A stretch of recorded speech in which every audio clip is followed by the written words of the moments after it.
I think you raise a very important question. There are two issues here: protection of whistleblowers, and for us at the African Center for Media and Information Literacy, protection is key. We believe that protection is at the heart, and I think this is something I encourage us in the media to.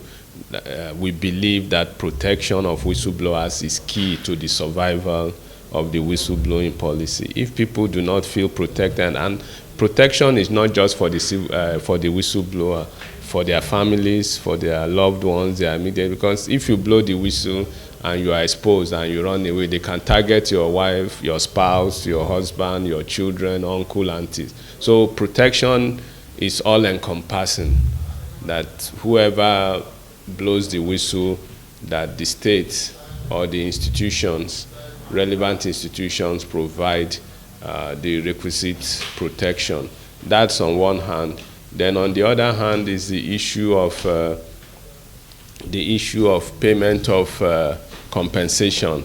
Whether we like it or not, the payment of compensation is part of the whistleblowing policy, and we hope that eventually when the law is passed, it will be part of the whistleblowing law. And once it's part of that policy or law, you have to respect that. You have to respect that. You don't say whether it's not for you to now second guess people. If people, people have the right to say it's because of the money I want to blow the whistle, because that's what the law says. The law says when you blow the whistle and money is recovered, you get certain percentage. Well, we think that lawyers play a very critical role in this whistleblower policy, because at the end of the day, whistleblowers might be taken to court, and we need their support, we need their experience, we need their knowledge in order to protect those who may not have the resources to protect themselves. Because usually the people who are blowing whistle against other people, those are people who probably are in a position of power, authority, resources, money and other things. And they will do whatever they can in order to make life difficult for the whistleblowers. And I think that the legal support, protection for those people who are blowing whistles is very critical and very important. We are hoping that lawyers will see their role in this regard, because many of these people may not actually be able to afford to hire other people to protect them. And I think that their own service to these people is something that we hope that this meeting is going to promote and enable lawyers to play a major role in protecting whistleblowers. Historically, there have been a very strong relationship between civil society groups and organizations and legal establishment, especially lawyers. In fact, Nigeria Bar Association itself is a civil society group and organization, and the MacArthur Foundation supports the Nigerian Bar Associations as one of the civil society groups that are, in the forefront, especially around the administration of the criminal justice system in Nigeria. But I think that a more conscious effort needs to be drawn, so that it's not just something that is there in the air without making very strategic commitment and relationship between the two.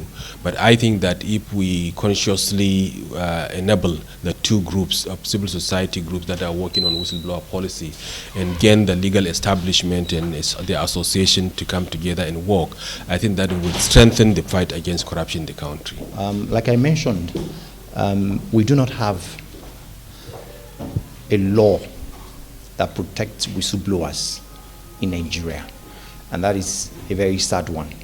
Now, like I also mentioned, for you to have protection, you must have legal framework that provides for those protection. Now, we have international legal instruments that protect whistleblowers internationally. We have regional instruments, protocols and conventions that protect whistleblowers. But in Nigeria, we do not have such law that protect whistleblowers.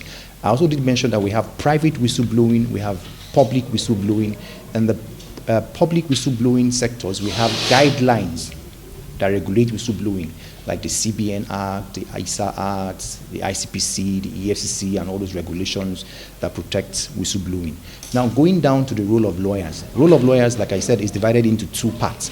Role of lawyers to protect the sanctity of the Constitution as provided for by Section 37 of the Constitution, which protect right to privacy and all that, and presumption of innocence of an accused person.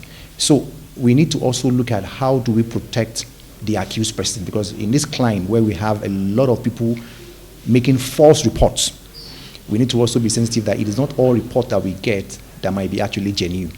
So we need to protect the accused person. Role of lawyers in protecting the accused person is to ensure that they follow due process in ensuring that they prosecute and defend accused persons. They should not shy away from the fact that somebody has been labeled a criminal, then you run away from the person.